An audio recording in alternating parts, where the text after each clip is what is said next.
Everyone, আশা করছি সকলেই ভালো আছেন। আজ দেখাবো একটি মজাদার রেসিপি, পুঁই শাক দিয়ে রুই মাছের ঝোল রান্না। এই তরকারিটা অনেকেই পছন্দ করে। আমি খুব সহজভাবেই দেখাতে চেষ্টা করছি। আমি এখানে 1 কাঠি পুঁই শাক নিয়েছি আর 2টো বড় সাইজের আলু নিয়েছি।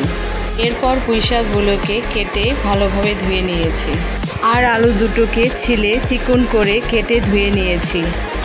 আর অন্যদিকে কয়েকটি রুই মাছের পিস নিয়েছি। মাছগুলোকে ভালোভাবে ধুয়ে পরিষ্কার করে নিয়েছি।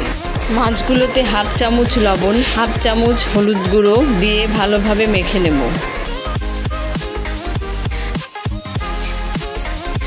এরপর চুলায় একটি প্যান গরম করে নিয়ে পরিমাণ মতো তেল গরম করে নেব। মাছগুলো গরম তেলে একে একে ছেড়ে দেব। এরপর উল্টিয়ে ভেজে নেব। মাছগুলো ভাজা হয়ে গেছে।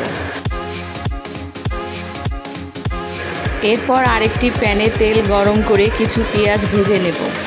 এতে 1 চামচ রসুন বাটা, 1 চামচ আদা বাটা দেব। সামান্য জল দেব।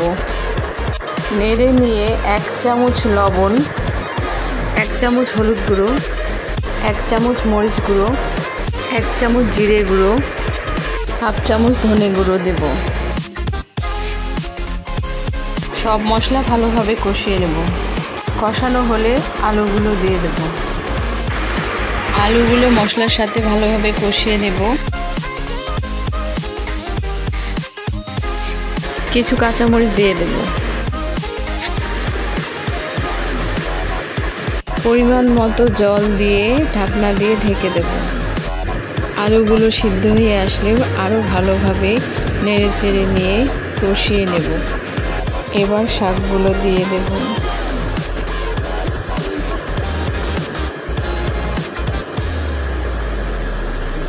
শাক, আলু আর মশলা ভালোভাবে নেড়ে নিয়ে ঢাকনা দিয়ে ঢেকে দেব।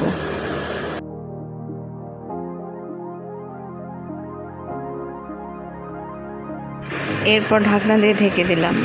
5 মিনিট পর ঢাকনা খুলে নিলাম। দেখুন শাকগুলো সব মিলিয়ে গেছে। এরপর ঝোলের জন্য পরিমাণ মতো জল দিয়ে দিলাম। ঢাকনা দিয়ে ঢেকে দেব। 10 মিনিট পর্যন্ত অপেক্ষা করব। 10 মিনিট পর ফিরে এলাম। এরপর ভেজে রাখা মাছগুলো দিয়ে দিলাম। আবার চুলায় 5 মিনিটের মতো ঢাকনা দিয়ে চুলার গরম আঁচে রেখে দেব। এরপর 5 মিনিট পর ফিরে আসলাম। রান্নাটি হয়ে গেছে। একটি পাত্রে ঢেলে নিলাম।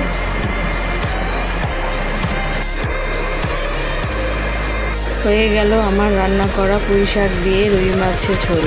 আমার রেসিপিটি ভালো লাগলে আমার চ্যানেলটি অবশ্যই সাবস্ক্রাইব করবেন।